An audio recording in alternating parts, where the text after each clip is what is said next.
Hello दोस्तों, कैसे हैं आप सब। आशा करते हैं सभी अच्छे और स्वस्थ हैं। पायल ठाकुर के इस चैनल पे आप सभी का स्वागत है। सभी को जय माता दी, हर हर महादेव। रोज की तरह मैं आप लोग के सामने बहुत ही प्यारा शिव चर्चा गीत लेकर आई हूँ। आप लोग इस गीत को सुनना, लाइक करना, कमेंट करना, मेरे चैनल को सब्सक्राइब कीजिएगा। जो लोग नहीं किए वो मेरे चैनल को सब्सक्राइब कीजिएगा और गीत को पूरा देखिए, पूरा सुनिएगा।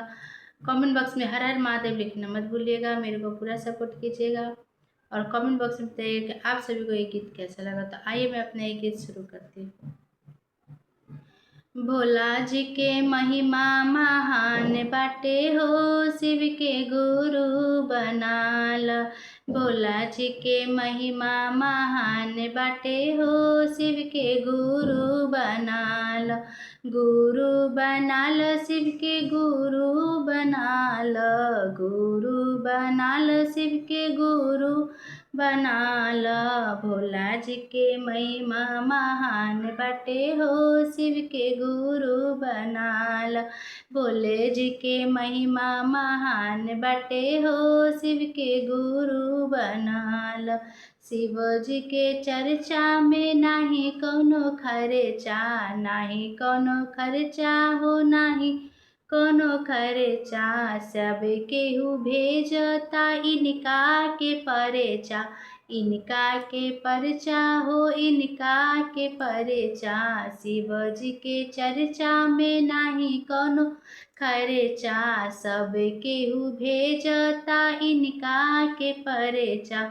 भोला जी से नैया लगा लिया हो, शिव के गुरु बनाल।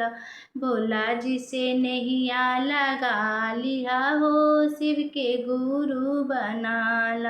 भोला जी के महिमा महान बाटे हो, शिव के गुरु बनाल। भोला जी के महिमा महान बाटे हो, शिव के गुरु बनाल। देवों के देव हमर हवे महादेव हो, हवे महादेव हो, हवे महादेव हो। दया के भंडार हवे मोरे महादेव हो, मोरे महादेव हो, मोरे महादेव हो।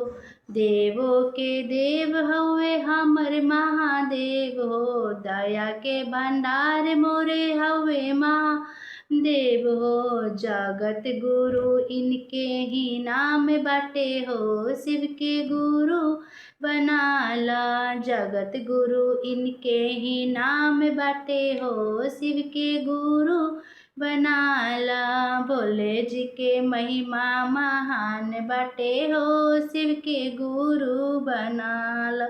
भोले जी के महिमा महान बाटे हो, शिव के गुरु बनाल।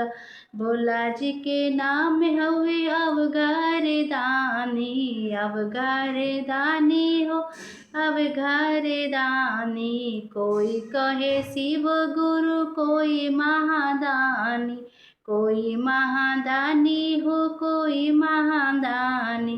भोला जी के नाम हवे अवघर दानी। कोई कहे शिव गुरु, कोई महादानी, कोई महादानी हो, कोई महादानी।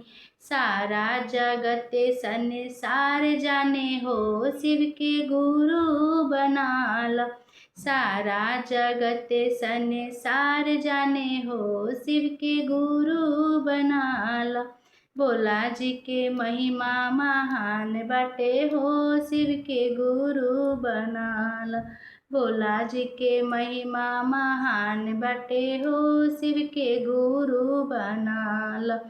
सारा शिव के गुरु बनाल। गुरु बनैब त बारा सुखे पैबा, बारा सुखे पैबा हो, बारा सुखे पैबा। गुरु बनैब त बारा सुखे पैबा, यापन किस्मत के तू बनैबा। पायल के बतिया के ध्यान दिया हो, शिव के गुरु बनाला। पायल के बतिया के ध्यान दिया हो, शिव के गुरु बनाला। भोला जी के महिमा महान बाटे हो शिव के गुरु बनाल, गुरु बनाल शिव के गुरु बनाल, गुरु बनाल शिव के गुरु बनाला। भोले जी के महिमा महान बाटे हो शिव के गुरु बनाला, भोले जी के महिमा महान बाटे हो शिव के गुरु बनाला। हर हर महादेव। गला खराब इसलिए धीरे धीरे